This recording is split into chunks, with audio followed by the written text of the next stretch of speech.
I don't want to set the world on fire. But we didn't start the fire. Wrong song, but I respect it. Yeah. I just want to start a flame in your heart. Yes, you, the listener, right now. You specifically. A flame that's so bright and so gracious and so beautiful that you set the fire with other people so we can make millions of dollars on this platform. I don't know where you were going with that, but I kind of like it. Anyways, welcome to Under the Bridge, everybody. Welcome to Under the Bridge. I'm Cody, aka the Scarlet Troll, pronouns he, him. And I am Greg, God Almighty. I am Greg. Did you just almost mess up saying your name? Yes! To be fair, so did I. But I am Greg, aka Greg. I almost said also Greg, aka him. I am also Greg, aka him. I'm the bad guy from the Powerpuff Girls. Hello, girls. Oh my god. God, I missed that show. But I don't want another reboot. Yes. Oh, that's right. There's been a couple reboots, haven't there? There's been one. Well, okay, there was also an anime reimagining, but I wouldn't call that a reboot. Oh, I forgot about that. I think I remember us watching like a little bit of it and all of us collectively going, nope, no thank you. Where was I? Where was I on this intro? Right, this is Greg, aka Greg. Yes. And this is our podcast where we talk news of the pop culture variety. Sometimes comic news, sometimes gaming news, pretty much always movie news, and also pretty much always a movie review. So make sure to ring the like button, smash that bell, and share the video around if you're into that sort of thing, because it really helps us out, and we appreciate it. And here I thought we were at our funniest in the same room, but we're back to recording at separate locations, and we're off to a blazing start. Yeah, we're off to a great start. Oh, dear. Alright, so people at Marvel have just been saying all kinds of things. It's crazy. Good things or bad things? Oh! I'm mostly bad. Oh, let me guess. Blade has been canceled. No. Good. No, good, not yet. Good. Not yet, but would you really be surprised? I would not be surprised, but I would be sad. Yeah. Same. Mm. No, so you know what? I'm gonna start with this stupid little thing that's probably nothing, but I'm trying to make a point here. Mm-hmm. So I was gonna watch the first couple episodes of Your Friendly Neighborhood Spider-Man, genuinely, even though my enthusiasms died a little bit based around the fact that they apparently didn't stop and think that announcing it with the premise of being a prequel to the MCU Spider-Man meant handicapping themselves from doing any big events, and that this didn't occur to them until they'd already announced the show and its central premise, which is baffling to me, but I was gonna watch it anyway, and then I saw this headline that, just given everything, kind of deflated me a little bit, and I thought I'll come back to it later, which is that... Right. While talking with Collider, Hudson Thames, who voices Spider-Man in Your Friendly Neighborhood Spider-Man, he's the new MCU-adjacent animated Spider-Man voice, basically. But while talking with Collider, he said his biggest fear was that the show would be, quote, annoying and woke. Come on, man! It's a show about a teenage Spider-Man. If nothing else, the annoying is a fucking given. Yeah, and also... Alright, kids, today we're here to talk about dog whistles, but... Yeah, for real. No, but, I mean, based on context, I'd like to hope that this doesn't mean he's a fucking asshole, but...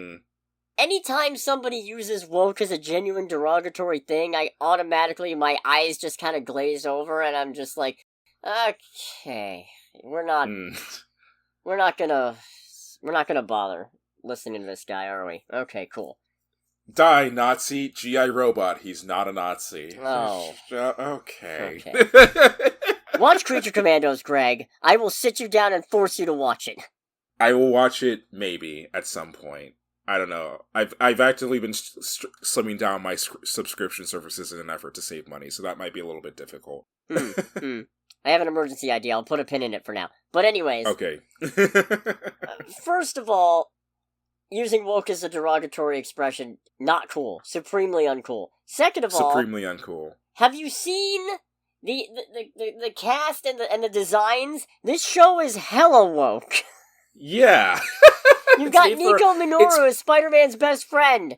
That's never happened. That's clearly there to mix it up and have a more diverse set of characters. Come on! What's his thing in the comics? What, Nico Minoru? Yes. Well, her thing is she's one of the Runaways. I have a whole Poorly Explained Comics episode about it you could check out, actually, wink wink. Oh, right. Okay, cool. Yeah, she was in Runaways. She was the one with the staff. Oh, okay. Yeah, she's a magician. Alright. So, the showrunner, Jeff Trammell, said, I believe he simply misspoke, and I know that's been weighing on him. Good. Yeah. I don't want to drag somebody for just one stupid word choice. God knows I've made them, and some of them I remove with my magic editing powers. The others I leave in for your listening entertainment. Right. But remember, guys, woke's not bad, okay? Just don't use woke as a derogatory thing, please. It's really frustrating, because it opens a can of worms. It opens a can of worms, and I don't like worms, so I don't like opening those cans, because then I have to eat them, and I don't understand why else worms would be in a can if you're not going to eat them, so I was to say, where is this going? Don't make me eat worms, don't open that can. Right. On the other side of the debate train, Anthony Mackie's come under a little bit of fire. Oh boy. Because when he was at a press event in Italy promoting Captain America Brave New World, he said, to me, Captain America represents a lot of different things, and I don't think the term America should be one of those representations. It's about a man who keeps his word, who has honor, dignity, and integrity. Someone who's trustworthy and dependable. But enough about how that's clearly not the president. I probably need to cut it. Oh, I thought that was something that Anthony Mackie said. I'm like, damn. Said that. I added that. Okay. I don't know a lot about Anthony Mackie, but part of me did hear that in his voice. But if you end up cutting that, I understand. So he then clarified on Instagram, let me be clear about this. I'm a proud American, and taking on the shield of a hero like Cap is the honor of a lifetime. I have the utmost respect for those who serve and have served our country. Cap has universal characteristics that people all over the world can relate to, which is valid. Which is very valid, yes. It's one of those, I understand that it's a little bit different from Superman, but you remember how everybody threw a little fucking hissy fit because they updated Superman, his catchphrase to be truth, justice, and the American way to truth, justice, and a better tomorrow, and everybody got, well, not everybody, but, the usual suspects got really upset about it because they were like, Cap's an American citizen, he should behave as such, and why is he not concerned about America's interests anymore? Shut the fuck up, alright? Yeah. You tire me. You exhaust me. Shut the fuck up. Captain America is meant to represent the best of American society, particularly at points where America doesn't have a lot of high points. And let me tell you something, sometimes that requires him to kind of divest himself from that identity. Right. Steve Rogers had a whole phase where he had to turn over the shield and relinquish the identity, and he went around calling himself Nomad. I don't hear any of y'all bitching about that one. So just shut the fuck up. Like, comment, and subscribe, but then shut the fuck up. I'm bringing it back. Hey, fair and valid. I'm bringing back my catchphrase. It's actually going to be my catchphrase now. But no, I definitely see where Mackie is coming from. It's one of those, Captain America is literally bigger than America. He's supposed to represent, he's kind of, in a lot of ways, the idea of aspiring to the best of what your nation has to offer, regardless of what that nation is. Representing the positive values of community and not nationalism. I don't want to get into it, but you know what? Yeah. The point is, I get where he's coming from. Yeah. Maybe not worded the best, but only from a strictly logical term. From reading between the lines, 100% understand his point. I'm looking forward to Captain America Brave New World. Yeah, I'm excited. I'm very interested in this movie to see how it turns out. I'm looking forward to all the rational discourse about it. I'm sure people aren't going to be weird about it at all. Yeah, no. Whatever gave you that idea. Let's move along. Right. So the showrunner for Daredevil Born Again, Dario Scartapane, said... God, Did he say more stupid shit? Is this more dumb things? Well, he was talking about the original Netflix show of Daredevil, which I know you've seen, and therefore you will also understand why this deeply frustrates me so. Mm-hmm. He says, the earlier show, at its best, was fantastic. At its worst, it was two characters in a room talking about what a hero is. I felt that had been done. And that's one of the best scenes in the whole series. Yeah. He said that in this new show, they're trying to cut back on the quote-unquote navel-gazing. Bruh! Some of the introspective discussions on the hypocrisy of Matt being sworn to uphold the law, but breaking it as a vigilante, and also trying to reconcile his deep-rooted Catholicism with routinely going out and inflicting pain on people, but just fucking... He says he's not taking swipes. Yes, you are! Shut the hell up! Yeah, you kinda are, man. What the hell? Yeah, I mean, I figured he was talking about the whole bit of Punisher and Matt talking it out about, like, the morals of what they do. I'm just like, no, that's one of the best scenes of the whole series. It is! It definitely is! Some of the best bits in this show are just two characters fucking talking. Yes. Yeah, the other really good bits are Matt punching the shit out of people, but... and Punisher shooting some Nazis. Oh, I'm losing my goddamn mind. I'd pay good money to watch Punisher shoot Nazis. Yeah, but what I meant to say was Punisher shooting a bunch of ninjas in the head, and honestly one of the most hilarious displays of overpoweredness I've ever seen in any TV show. I cannot emphasize enough for the audience how, when that scene plays out of Matt fighting off the hand, and then Punisher just shows up with a sniper rifle and shooting his ninjas, it was just so hilarious, because they're coming at Matt with knives and shuriken and shit like that. It's just like, boom, headshot, boom, headshot. That was really good. It was really funny. It's like, it's fucked up to say it like that, but it was really funny watching it for the first time, because it was just so completely ridiculous. Yeah, so I don't know. He also said something along the lines of the show being less stylized or something, and it's like, the style is what makes it cool. Yeah. If you're shooting for something more middle of the road, you're just gonna get a generic fucking show. What are you talking about? Said, you had these long 5-page scenes of characters hashing it out in order to make space between these massive action sequences. I'd call it characterization, but go off, I guess. What the fuck are you on about? We call that character development. There's too much of it. Continue. Jesus Christ, I'm officially now maybe a little bit worried about Daredevil Born Again. Yeah, that's not a good outset. You'd think the total creative overhaul would do it, but no, it's actually listening to this guy just fucking jaw on about... Yeah, less talking. It's almost like you can have both cool action scenes and long, in-depth, introspective character conversations. A show, much like a man, can contain multitudes, and I would think in a show about Daredevil, you would really respect and want to tap into those multitudes, because he's fucking full of them. Yeah, he is. Christ on a bike. And then I got a little minor update. At the Sundance Film Festival, Benedict Cumberbatch retracted his statement and said that he will, in fact, be reprising his role as Doctor Strange in Avengers Doomsday. Oh my. He said, I got that wrong. I am in the next one. Oh, nice. Don't ever believe anything I say, he also added. Man, I can't believe he didn't get in more significant trouble for that, at least that we're aware of. I mean, maybe he did, who knows. That's curious, though, because there's a few different ways this could play out. I'm gonna put on my tinfoil hat for a second, if you'll allow me. Alright, do you have your hat? Yeah, that was me wrapping my tinfoil hat.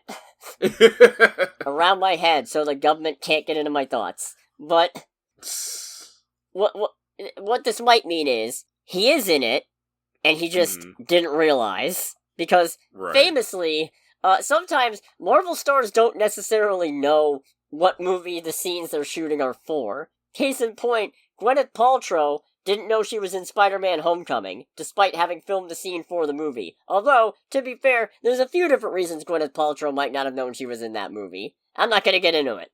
Look up Goop, if you have a chance.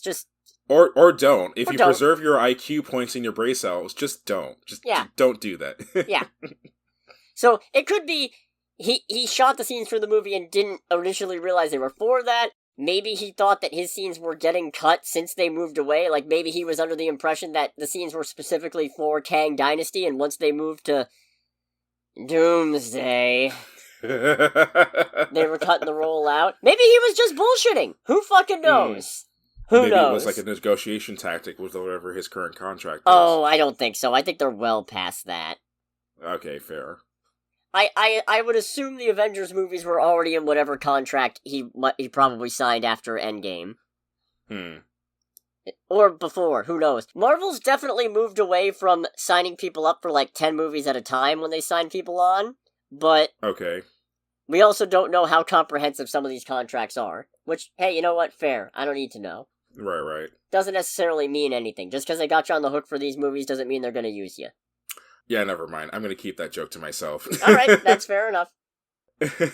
No, I guess we'll see. I'd say get me a trailer, but it's going to take an awful lot to get me excited for this Avengers. But we've been over this. Yeah. So we took a week off from this segment, but I'm bringing it back. Don't be a creep. Oh, God. Don't be a creep. We got a little tiny baby update. It's really not much of anything, and it's just an excuse to rehash a point that I already made, but we got a slight update on that Justin Baldoni lawsuit against Blake Lively. Oh, boy. Alright, what do we fucking got? Specifically, the accusations regarding the creation of the character Nice Pool. Mm-hmm. The specific statement is, Reynolds portrayed Nice Pool as a vicious caricature of a woke feminist before concluding the character's arc with his violent shooting death at the hands of Lady Pool, a character voiced by Blake Lively. And then it claims that Nice Pool was intended to be a transparent and mocking portrayal of Reynolds' warped perception of Baldoni.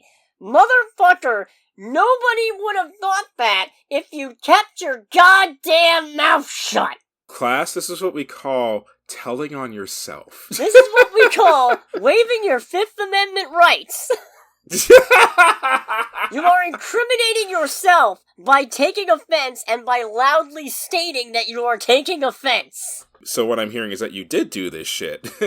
I mean, yeah, but I don't want to be known about it. I don't know.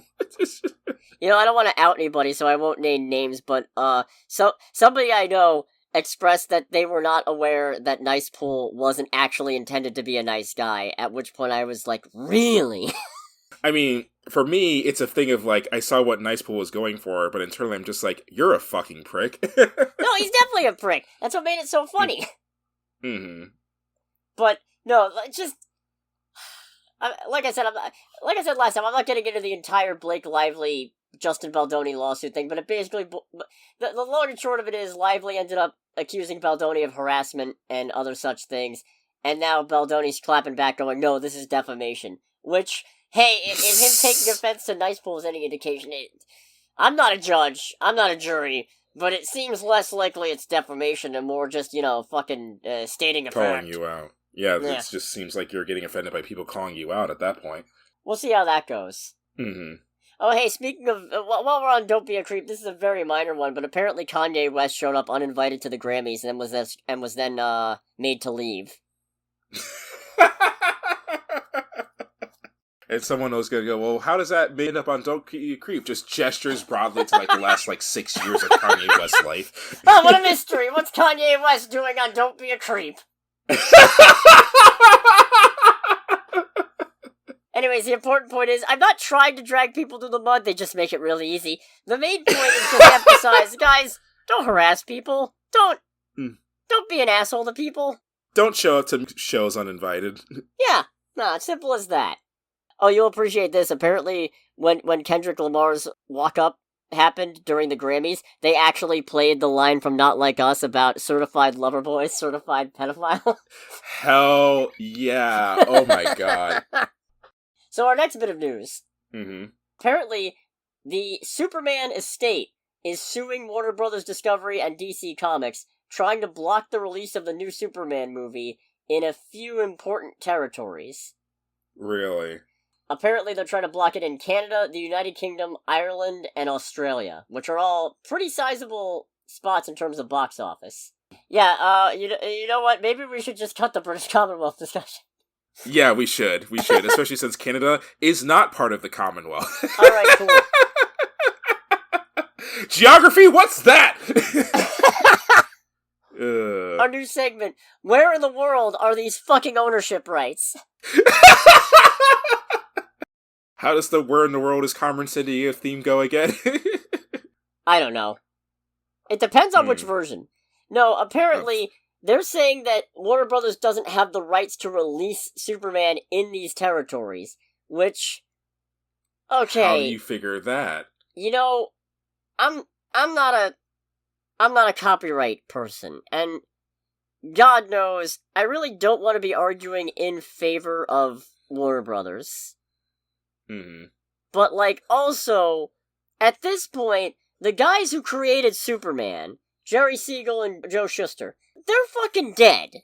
Yeah. They've been dead for a while, I'm decently sure. Right, yeah. Oh, I was gonna say, only since 1992 and 1996, and then I fucking remembered. That's almost 30 years ago! In one case, it's over 30. Fuck! But, my point is, they died a while ago.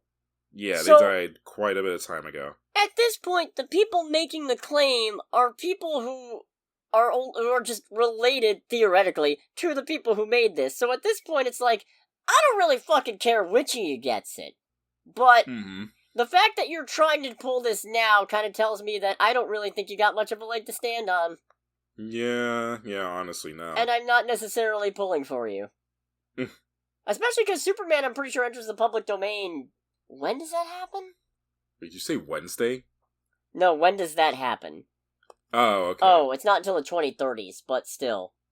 Okay, I was going to say, it's like, if that's happening Wednesday, that's a hell of a discovery. And it's only the original design of Superman, and I'm pretty sure none of the Krypton stuff really applies, but... So what I'm hearing is that there's going to be some kind of weird-ass, low-budget bootleg Superman horror movie immediately after. I mean, we already got Brightburn. Oh, that's fair. I did not think about that. I liked Brightburn. Don't get me wrong. Yeah. I'm just saying. So we'll see how this pans out. Time to clown on Sony. I'm throwing a party. I'm popping open some champagne. I'm driving home drunk. I'm not doing that. But... I was going to say, it's like, I imagine this is probably the thing you're happiest about this week.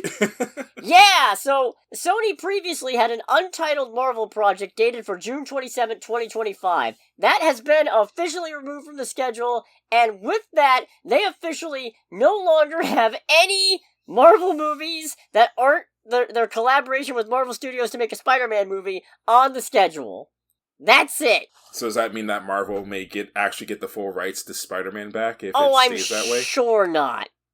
Part of me wants to dream that might be the case. However, it does most likely mean that this particular odious iteration of cinematic nonsense is done. No more Sony Spider-Man Universe, one can hope. That's it. Calling it. Time of death, whenever the fuck Kraven came out, because I've already forgotten. Hell yeah! God, how did Kraven even do? I want to say like 60 mil? Against a... I mean, I'm pretty sure that 60 mil was worldwide, so does it fucking matter? I mean, it doesn't, but I'm curious. 16% on Rotten Tomatoes, you say? Yeah, no. $61.6 million box office against a budget that was either 110 mil or 130 mil. Hell yeah! Yeah, that kind of does it at that point. The hunter has become the hunted! So what I'm hearing is that this might be a movie that we end up, like, hate watching at a certain point. No! Never again! Oh, so you're not gonna add it to your collection of, like, physical movies? I never said that. Okay, good. I just never need to watch it again. I'm done. I'm free. The whole point of covering it for the podcast was that I never had to think about it again, and frankly, I'm breaking that just by doing it now. But you know what? Right. This is a special instance. This is a celebration. We have gathered here today to mourn the loss of a hated enemy. And it's El fucking Muerto. Right. And the whole damn stable of these stupid fucking spin-offs. Hell yeah. Goodbye, Venom. Goodbye, Web. Goodbye, Morbius. God, there really wasn't a good one of these, was there? Not a single fucking one! They made 6 of them and they were all wretched. Yeah, that's... So, I mean, in a bit of retrospective, what was the one that was the most liked? I don't want... Ooh, that seems wrong to forward it like that. Which one was the least hated? The Venom movies were the most successful and had the most audience reception. I maintain the best one was Madam Web, but that's because it was the worst. I'm actually partially inclined to agree with you. Like, I genuinely enjoyed Venom 1, even though I acknowledge that it is not a good movie. But there's something about everything in regards to Madam Web that makes me want to lean towards Madam Web. Yeah. Oof. There's a reason I tried to do a fake out with that was my favorite movie of last year. It's not. It's definitely not.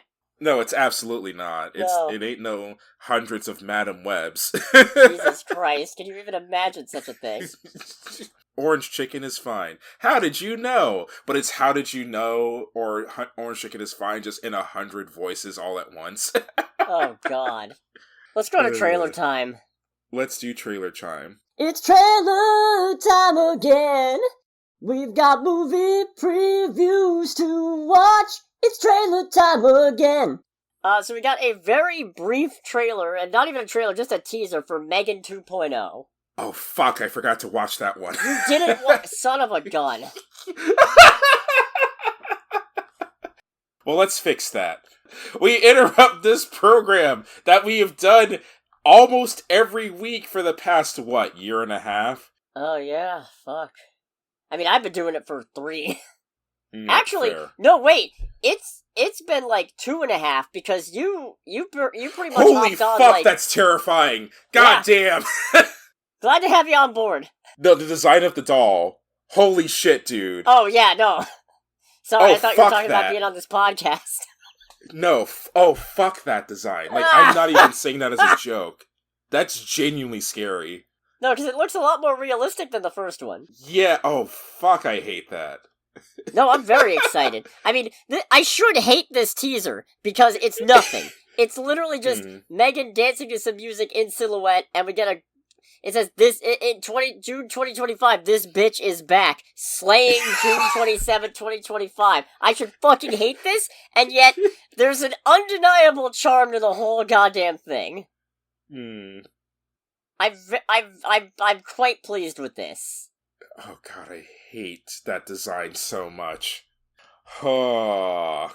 Did my reaction to the design help? Yeah, especially because I thought you were expressing horror at how long we've been doing this. Make sure to like, comment, subscribe, please. We're desperate. I'm unraveling. But we also have a Megan 2.0 synopsis that came with the release of this trailer. So, 2 years after the events of Megan, Gemma has become an author and advocate for regulation of artificial intelligence. Fucking how? She should be in jail. Right? Anyways, it gets worse. It gets so much worse. Listen to this.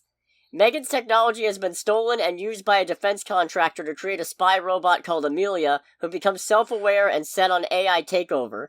That's so realistic. I'm not even kidding when I say that. I could see, like, some major defense contractor just being like, we can use this to kill people. Wait to hear this next bit. Gemma responds by reconstructing an upgraded Megan to fight Amelia. God, I kind of hate this. This is the way the world ends! That's a ends! shame, because I actually really liked the first Mithrigan. Not with a bang, but with a software update! No, I'm excited. This sounds stupid, but the first one was stupid.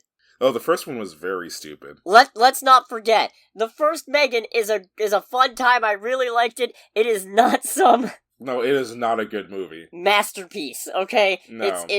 I'm pretty sure if I had this tier list, I would have put it in It's Stupid and I Love It.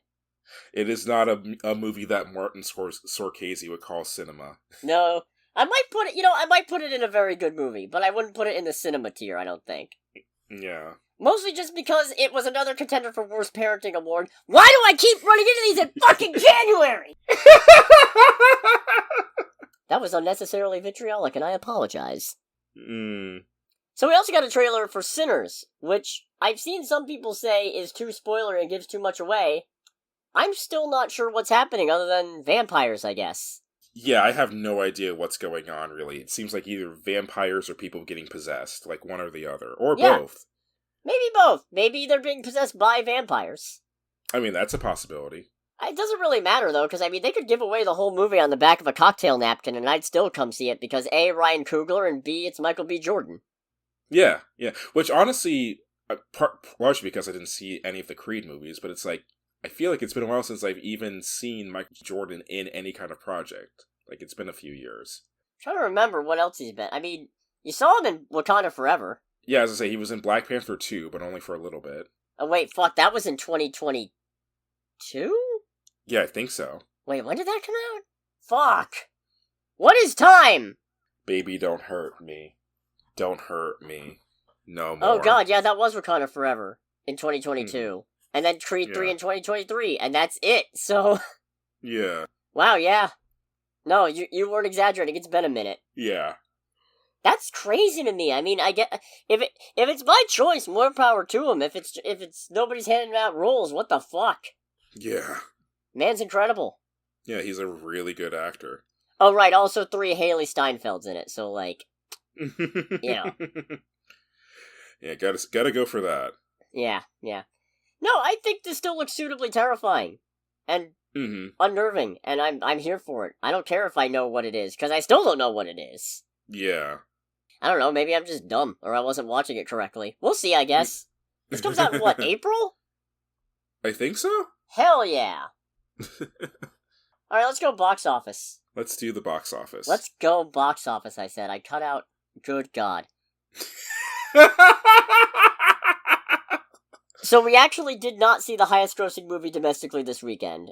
Because the highest grossing movie domestically this weekend was Dogman, which I did not get a chance to go see. I'm going to try for some point this week. That way I don't have to feel obligated to talk about it, because I'm trying to normalize seeing more movies and not just spewing about them on the podcast. Right. Of course, that comes back to bite me when some of those end up being my favorite movies of the year, like I saw the TV Glow. But hey, you know what? Or Hundreds of Beavers! Right. Or Hundreds of Beavers! Our favorite movie of 2024, and we didn't cover it on the podcast. Right. Fucking amazing. But no, Dogman took in $36 million domestically this weekend, and in total, it's currently sitting at $40.4 million worldwide against a $40 million budget, so it's at least making back its production budget. We'll see on marketing. I've been hearing good things, so... Yeah, I've heard good things about it. Definitely heard some interest and good things from people who are into, like, Captain Underpants and all that. Yeah, so I'm looking forward to hopefully checking this out later this week. The movie we saw, Companion, took a pretty distant second place, but it is still second. Okay, good. So take it, Mufasa. Yeah, I mean, that movie's already made plenty of money. Thanks a fucking lot, everybody. Now we're probably gonna have to deal with more of these. Woo! Hope you're fucking happy! No, Companion took second place, sitting at $9.5 million domestically this weekend and in total, and sitting at $14.8 million worldwide. Against a $10 million budget, so that one's probably going to turn a profit, I hope. Yeah, I hope so too. Because this was really good. This was really good. It was honestly a lot better than I thought it was going to be. It's about as good as I was hoping it would be, because you hadn't seen Barbarian, so you have no frame of reference. Yeah, no. But let me tell you, this is the first movie of the year that has landed on the top tier of what Martin Scorsese would call cinema. Hell yeah. I enjoy this movie immensely. I'm a little offended, because movies that might still be in my top 10 at the end of the year aren't supposed to release in January. They have broken the rules of engagement. I am deeply insulted. But also, what a time. Right. Wait a minute, this isn't... Why did I think this was... What's the relation to Barbarian? Because Barbarian's mentioned all across the trailers for these, but it's not the same director. It might have been one... Is it one of those ones where it said from the makers of, or what have you? Oh, Zach Kreger's a producer, that's why. Oh, okay. He was originally going to direct and then suggested that Drew Hancock take over the job. And Drew Hancock did direct it. Okay, that's why. Okay. But no, I still like this quite a bit. So... Is it a spoiler if the fucking trailer gives it away? God, I hate that the trailer gave away, well, the main twist. I kinda hate it, but I also think it was revealed soon enough that, and there's enough other things going on in the movie, that the main twist is what I call a loss leader. And by what I call, I mean it's a pre-existing term that I'm co-opting because it kind of fits the framework of what I'm trying to do here, which is... Right. This is the twist that you sacrifice in marketing because you gotta give people some idea of what the movie's actually about. You actually don't. You can lie. You can lie. It's a little unethical sometimes, but... Yeah, but they were probably just like, well, if we don't give them something to gnaw at, they're probably not going to show up. Yeah, so this is what I consider the twist that you send out to die in marketing so you can keep the other twists intact. Now, granted, I don't think most of the other twists are on the nearly same as... level. they're not nearly as profound. Except for one, which I called from downtown. I did it. You really did. I had another bad boys ride or die moment. I leaned over, I said, half-court shot. Here's the twist. Yeah. Which I'm sure we'll get into in the spoiler section. Almost definitely. So the premise is that... Yeah, we can't talk about the premise without spoiling the twist that's in the trailer, so... Yeah, I'm gonna say... There's a twist in the trailer. If you want to go in completely unspoiled, don't listen to this part, except that it's very good. It's a really fun horror movie. Well, it's not even horror, is it? No, it's well, if we say what it is, that also spoils it too. It's more of a thriller, I guess. It is more of a thriller. It's a horror comedy thriller. The line between horror and thriller is not always the most distinct, but this is definitely less scary and more suspenseful. So it's not really a horror movie. It's definitely hilarious in it's ways funny that it doesn't. Fuck. In a lot of ways that it doesn't have a right to be hilarious in, if that makes sense. It's the kind of funny where it's like, this shouldn't be funny, but it's really funny in the context of what's happening in this movie. Yeah, and also in the context of some of the people it's mercilessly lampooning, who I'm sure would be very upset if they sat down and watched it. Oh, yeah. But, no, so it's proper suspenseful. You really feel for the main character and her plight. Mm-hmm. It does a good job setting up some pretty despicable villains. And, yeah, no, it's got some very interesting themes and exploration of different societal hoo-ha. A lot of bodily autonomy discussion to be had here. Oh, yes, very much so. And a lot of definition of personhood. Mm-hmm. And, so, if you don't want to get spoiled any further than that, here's the low spoiler section. Yeah. I can't believe I have to fucking do this. So... The real twist is that the main character, Iris, played by Sophie Thatcher, is actually a robot. She is a companion, which is basically a sex bot with emotions. God, that is so weird to think about. What a creepy fucking idea! Mm-hmm. That exists. Just fucking... Ugh. Mm. Gross just thinking about it. So, yeah. She doesn't know. None of the companions are supposed to know that they're companions. So, yeah. She's on a trip to some cabin in the woods. Well, it's less of a cabin, more of a house. In the woods. Less of a house, more of a... No, I guess it's a house. It's not a manor, but it's fucking fancy. Oh yeah, very much so. So, she and her boyfriend, Josh, are going to this house because Josh is hanging out with some of his friends. She's nervous about it because she feels like his friends don't like her, especially Kat. Kat's shacking up with the guy who owns the house, Sergey, who is kind of a fucking creep. Yeah. Don't be a creep, kids. Don't be a creep. Things happen, and Iris, in self-defense, ends up killing Sergey when he tries to force himself on her. And that's when it's revealed that Iris is in fact a robot. Yes. And she's not supposed to be able to hurt people, but it turns out... Oh, wait. Yeah? I think that might be a more significant spoiler. No, it was in the trailers. Was it in the trailers? You jailbroke your sex bot is a line in the trailer. Oh, I missed that completely. Or either that or I just forgot about it. No, that's in the trailer. Okay, I think I forgot about it just because of how pissed I was that they gave away the thing of her being a robot was in the trailer. No, the reason why she was modded is a spoiler. Yeah, the fact that she is modded is not a spoiler per the trailer rule, which I don't know how heavily we've adhered to this in the past, but I'm doing it now because otherwise it's fucking impossible to talk about this movie. Right, that's fair. So, Josh does the big reveal, oh yeah, Iris, you're a robot, yeah, we're gonna shut you down now, and then she escapes, clocks Josh in the face, grabs his phone, which controls all of her settings, and tries to figure out how to escape being shut down by them. Craziness ensues. Oh yeah. Just absolute nuttiness. Sophie Thatcher does a really great job in this. Oh, she is great in this. And I don't know if it's because I haven't seen her in a lot of things. I mean, she was in Heretic, and she was in The Boogeyman. Mm-hmm. And I don't know if it's because... Oh, and in Maxine, but only a very small role.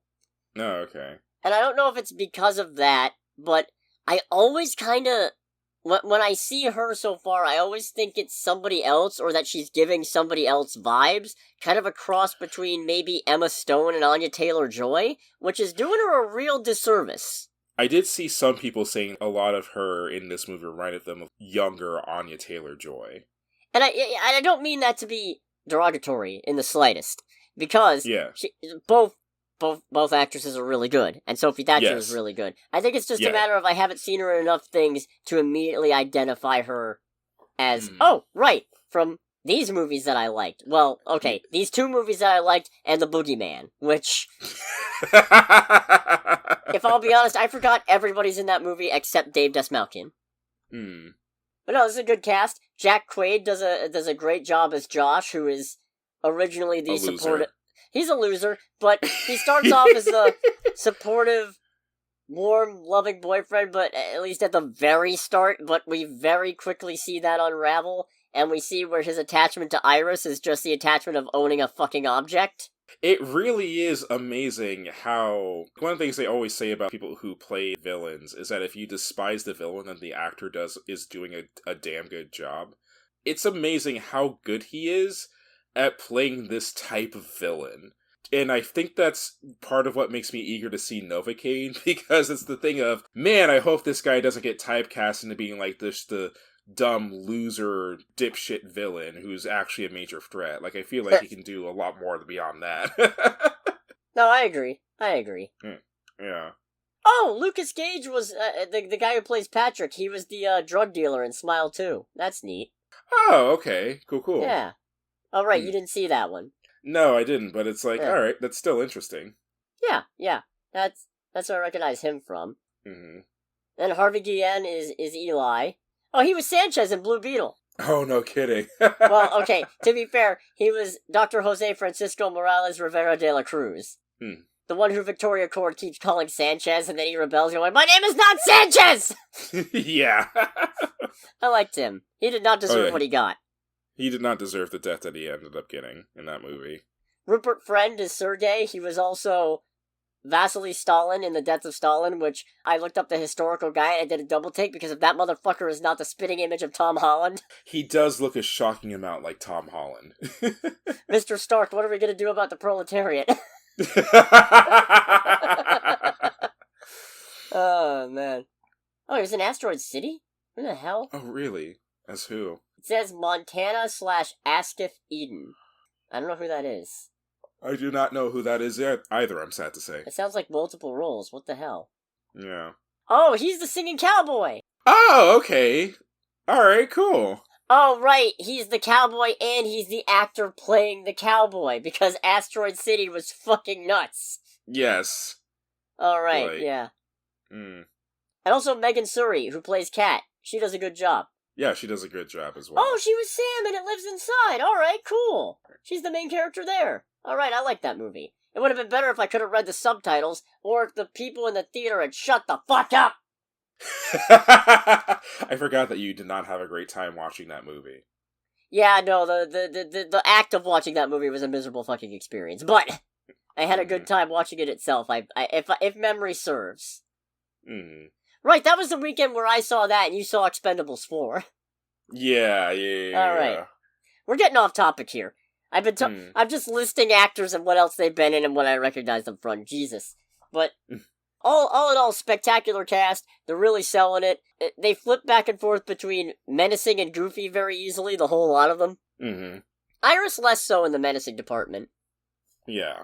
She's pretty much just kind of a precious cinnamon bun who doesn't deserve any of this shit. Yeah. She really does get the short end of the stick in this movie.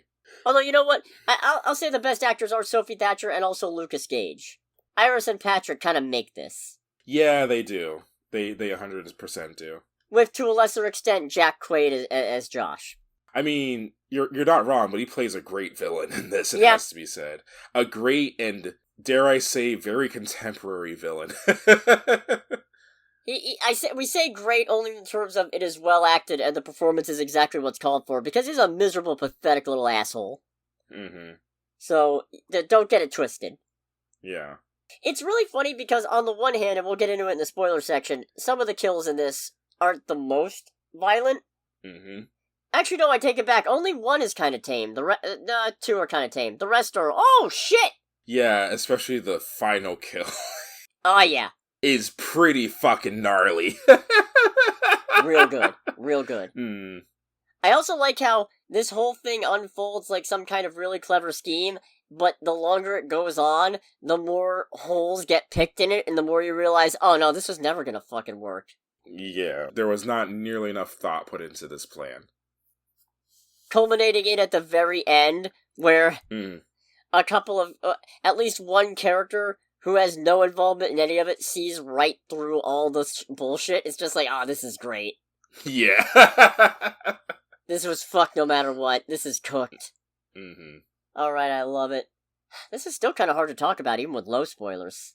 Do we want to just do full spoilers then? Yeah, I guess. I mean, this... Yeah, you know what? Go see it. Definitely go see it. Please go see this. This movie's great. This is, so far, the best thing I've seen all year. Yeah, same. Hands down, no question. Mm-hmm. And if you don't want to get full spoilers on Companion, make sure to click away in 3, 2, 1. So the half-court shot... Well, do we want to talk about the half-court shot, or the whole reason this is getting started to begin with? Yeah, you know what? That's fair. So, we, obviously, we know going in that Iris is a companion bot. We know this because the trailer spoiled us on it. And because of that, it was a little bit frustrating because the movie keeps dropping hints. Yeah. Kat doesn't like Iris because she makes her feel quote-unquote replaceable. Which, honestly, at the time, I was thinking, it's like, oh, wait, is it going to be a thing where Kat is one of the companion robots, too? Iris is, like, a newer model of companion robot or something ridiculous like see, that. that was me. I twinged to Kat can't be a robot because this is her being upset that, quote-unquote, her purpose, her job, her whatever, is being phased out to a robot. Mm-hmm. So I clicked to that. That Iris says, I wish I could be more like you, but I'm just not built that way. Ha ha ha. Right. The whole thing's full of bits like that. And anyways, Patrick and Eli are a couple, and Patrick is talking about the moment where he met Eli and that he just knew he was the one. And Iris is completely clicking with what he's saying, and that's the point where I lean over to Greg and I go, half-court shot, Patrick's a robot. Yeah, and I was just like, I could see it, but I don't know. So then, it turns out that the reason why Iris was modded and her settings to not harm a human being were suspended is because Kat and Josh intended for her to kill Sergey so they could steal the millions of dollars he's got, because Josh thinks he's a mafia member, which it turns out he's not. He's a sod farmer. Kat just never bothered to correct him, which is... Yeah, which is such a pro-gamer move. That's horrifying. Yeah, that's not great. Don't get me wrong, Sergey's a fucking asshole. They make no bones about it. He was still an asshole, but he wasn't a mobster and he wasn't a human trafficker. Yeah. But, so they're talking about this plan, and then Eli and Patrick get involved, and Eli's arguing for a 4-way split of the money, and they're offended that Patrick doesn't count, and Patrick's confused about what's going on, and then Eli just says, Patrick, go to sleep, and he powers down, proving that he's a companion, and I'm just sitting there, hands clasped together, just fucking doing the victory lap from down fucking town. What really did it in at that point, too, was just how fast it all happened. They're having this argument, and then really quickly, Eli just goes, Patrick, go to sleep. And Patrick powers down immensely. I'm pretty sure everyone in our theater audibly gasped. Except me. I was busy cheering. Silently, but... I was sitting there laughing at it, too. I'm like, get the fuck out. Oh, I'm so damn good sometimes. Presence bamboozled me, but Companion did not. Right. So, Eli ends up getting shot in self-defense by Iris, because Eli and Patrick are about to call it quits. Patrick reveals he actually already figured out he's a companion, but it doesn't matter because he loves Eli anyway. One whole note about the companions is they also can't lie. And Eli's a little flabbergasted at how Patrick can recount the fake story of how they met, and Patrick just basically responds with, well, I know the memory didn't happen, but that doesn't mean it's not real. And it's like, oh, that's actually kind of dangerous. That's... Yeah, that's a dangerous can of worms to open up. We find out he's an older model, so maybe there was some kind of programming bugs or something. Yeah. Yeah. So they're about to call it quits, and then Josh's phone starts ringing, which Iris still has on her, so they know that it's her. And a fight ensues. She ends up accidentally shooting Eli in self-defense. Yeah. And then Josh mods Patrick and basically replaces Eli as Patrick's partner. To hunt down Iris. Yeah, and ups his aggression to 100%, which results in in Deputy Hendricks getting a fucking pavement facial. Which, everything leading up to that was great. It was just like, because it was also really good acting on Sophie Thatcher's part, because what ends up happening is that she takes Josh's phone and steals his car in an effort to get away from him. Which, by the way, preceding this... is Iris breaking up with Josh? Which, how much of a fucking loser do you have to be to get broken up with by your jailbroken companion bot? Right? Even your sex robot wants nothing to do with you. It's so funny, because Josh calls, like, I guess gets another phone and calls her. He's like, you love me, don't you? Or anything like that. Because the settings of her loving him are still there. She's like, yeah, but... Oh, and by the way, with the phone, she's also gone through and adjusted a bunch of her settings, which includes turning her intelligence potential from 40% to 100%. And she goes, it's like, I do love you, but, all of this just, it isn't us. And Josh just goes, are you breaking up with me? And she just goes, it's not you, it's me. And hangs up. Although she also points out, you modded my settings and tried to frame me and set me up to do a murder. So I could take the fall for you. There's no real coming back from that. Which, you know what? Good for her setting boundaries. Yeah, good for... God, it's so funny that. But anyway, yeah, that happens. She steals the car. The car, because it's an autonomous car, gets reported stolen. And it just stops on its own. At which point, Iris gets pulled over by Officer Hendricks, who's driving a Tesla of all things. And... quickly realizing the situation that she's in, she goes into the phone and changes her settings to German, which is, following that, is the second funniest scene in the whole movie, honestly, where she's interacting with this police officer, and she's, like, just speaking German to him, pretending to not be an American or anything like that. And in part of that, we also get basically the whole rundown of what's going on, including a particular bit where Hendricks struggling to talk to her is like, sprechen Sie English? And then Iris says in German, yes, I speak English. I've just changed my programming so I speak German because I can't lie. That's great. It works for the most part. Also, one thing I really like about Iris having turned her intelligence up to 100% is that they established earlier on in the movie that it doesn't make her, like, supercomputer smart, it just kind of makes her Ivy League graduate smart. So, yeah.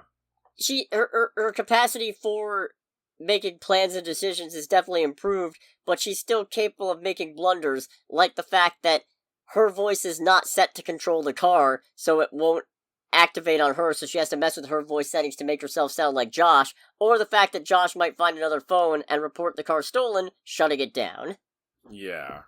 I mean, that part was great. Again, really want to emphasize how great Sophie Thatcher is in this movie. Patrick ends up finding the two of them, killing Hendricks very violently, and capturing and shutting down Iris.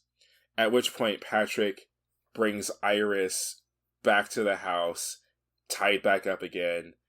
Josh just being just the biggest. The biggest asshole on the planet, because when Kat points out that this whole plan is stupid and now there's a dead cop, and also Sergey wasn't a mobster, you stupid fuck, you just assumed that and never corrected you on it, he immediately turns it around on her and is just like, you're just like every other woman in my life. We're just like, oh, okay. I mean, I already knew you were one of those, but alright. Yeah, go on. Yeah, and there's a couple lines that he puts out where it's like, I don't even own you, you're a rental. I'm just like, bruh. That's terrible. So Kat tries to get out of Dodge with her half of the money, and then to get her to stop, Josh orders Patrick to stop her, and Patrick, who still has his aggression level to 100%, stabs her in the fucking back. Which, poignant. It has to be said. And then Josh tries to pin it on Iris later, going, that was your fault. If you hadn't done all of this, Kat would still be alive. It's like, what the fuck, bro? There's ducking accountability, and then there's this. Yeah, and then also a whole thing of, which I was just kind of like, oh boy, where he goes, it's like, man, you don't understand how hard it is in this world for people like me. I'm just like, continue. Yeah, go on, you Let's fucking see where idiot. This goes. I'm a nice guy. I just need a break and $12 million. So like, yeah, I'm a nice guy. I just set up my companion robot to murder a asshole, but someone who was not actually a criminal. Well, at least up until the beginning of this movie, as far as we know, is not actually a criminal. Well, okay, I'm not advocating this by any stretch of the imagination, but considering the purpose of a companion bot, I don't necessarily think trying to force himself on Iris constitutes a crime. Probably not legally. It's certainly fucked up. Don't get me wrong. Don't get it twisted. I'm not advocating for that. I'm just saying, odds are, legally he probably wouldn't have been charged with anything. Yeah. Which is fucked on its own! Mm-hmm. Also, one thing that really got me right at the start of this fucking movie, when we knew she was a robot, is the fact that Josh apparently set his robot up to experience self-doubt and anxiety just so he can assuage it. What a fucking asshole! Josh's character is basically, if you're a sane human being, if you're a sane man especially, Josh's whole character is basically everything you could hate in another straight dude. His character must speak in semaphore because he's throwing up red flags. Oh yeah. Fuck! And even one of the early red flags is also one of the early hints of Iris being a robot, because they have a whole moment, and then they have sex, which is, by the way, just a massive jump cut to Josh Quaid having, like, just the most ridiculous orgasm face. That's the real jump scare in this movie, Jack Quaid's O-face. Yeah, that's actually, like, a jump scare in the film. And Iris just starts talking about it. It's like, I just want to make you happy, and I'm so happy that I'm here. And it's just like, Iris, go to sleep. Which is just horrifically dickish. But the fact that it goes quiet after that is just like, ooh, is that another hint? That was definitely another hint. Also, the fact that he keeps asking her what the weather is, that's a fun. Mm-hmm. And he uses that as proof when she doesn't initially believe him about being a robot. So, while she's captive, she ends up verbally tearing into him about what a piece of shit he is, including his below-average dick size, which is just... Oh, yeah, which was so great. Masterclass verbal takedown. That was just like a chef's kiss. Amazing. He ends up prompting her to shoot herself in the head, which she does. The techs show up for Empathics? Yeah, that's the company. To bring her in.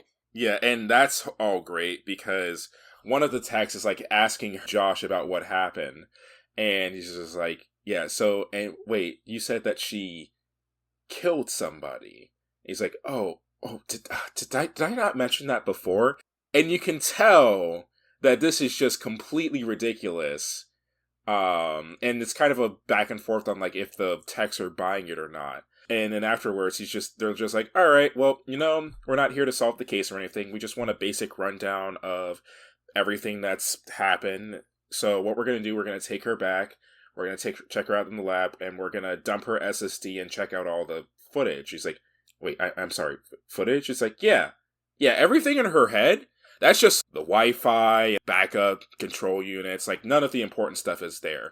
All the important shit, which part of me kind of hates it a little bit, just how they set it up. But, like, yeah, all the important stuff, like the SSD, the portion of the computer that, like, the motherboard and all that, that's all down here. He puts his hand basically over her stomach and reproductive organs, by the way, which, thematic. But he's like, yeah, that's all here, so that's always auto everything as part of the user agreement. You read it, right? Yeah, he's like, it's like, yeah, all that's recorded, all that's sent to our cloud, so we'll go back to our lab and see what's going on. And as they're walking out, the one younger tech, it's like, so, what do you think happened? It's like, oh, he jailbroke her. 100%. He's fucked. The more senior tech is just like, yeah, I just wanted to see where his story goes to see what would happen. So then Josh sicks Patrick on the wall. Patrick ends up shooting the older tech who knew what was going on. Iris ends up helping save the other tech from being killed, Teddy, by confronting Patrick, but she's been factory reset now, so she can't harm another companion or a human anymore. But she does manage to remind Patrick about Eli and basically clue him into how Josh replaced Eli. And Patrick, feeling horrible about the whole thing, basically kills himself. Yeah. And then Iris has Teddy jailbreak her again, and give her full autonomous self-control, so she can get revenge on Josh. And boy, howdy she does. But not before a little bit of Josh establishing himself as even more of a despicable human being by exploiting the fact that she's still in love with him and doesn't want to kill him to throw her around the fucking room. Yeah, I was just like, and we're getting actual domestic abuse. Which, yeah, this movie makes it very clear, like, what its overall, like, message and theme is, by the way. Like, if you don't get it after that bit, then it's like, there's no helping you. No, not even a little bit. So, then Iris gets one of the most stone-cold motherfucker lines I've heard in recent memory of, "Go to sleep, Josh," and uses the electric wine uncorker. Yes. And jabs him in the fucking head with it. And it just jabs him in his temple. Skull. Yeah, it's just like, oh, I think I was probably too loud about it in the theater, because, like, all that just starts with, like, oh, damn! That's, like, genuinely one of the most metal kills I have ever seen in a movie in a very long time. That was really good. So then she takes the car and the money and she drives off, now free. Yes. And it's interesting just because it's a thing of, like, yeah, I would call this a happy ending. She deserves that money. I don't know about 12 mil, but you know what, actually, yeah. Yeah. After everything she's been through, it's like, we call that the spoils of war. Nobody else is gonna claim it. Yeah, how Well, hold on, Sergei's married. I guess his wife could have. His wife could have, yeah. I wonder if she took all the money or just part of it. I'm assuming all of it. No, this is really good. I don't need a sequel. No, there does not need to be a sequel to this at all. Nope. I mean, maybe if you want to cross it over with Megan, I don't know. Nah, they're already planning that. It's called Soulmate. We've been over this. Oh, that's right. No, this definitely feels like a movie where I wouldn't say this is a movie that ran out of ideas, but it was very clear that once they were done with whatever they were doing with a particular idea in this movie, they immediately moved on to the next thing without spending any time trying to, like, see, like, well, maybe we can keep it going. It's like, nope, we've gotten everything out of this we can. We're going to move on to the next idea in this film. So, to that end, I don't think they could really make another sequel, at least not make another sequel that's as compelling as this one. Yeah, I'll agree. I think that about wraps this up, yeah? Yeah, I would say so. Alright. So if you're still listening, thank you so much. You know what to do if you haven't done it already. Next week, we got Hard Eyes and we got Love Hurts. For your Valentine's Day horror movie viewing pleasure. Well, the week before Valentine's Day. Well, pre-Valentine's Day. Still ridiculous that Hard Eyes is not releasing on Valentine's Day. Right, okay. I mean, look, to be fair, it would be going up against Paddington and Captain America, and I wouldn't want to do that if I was that movie and I had a chance to avoid it. But it's a coward move regardless. That's fair. That's fair, I suppose. It's the smart move, but it's a coward move. Yeah.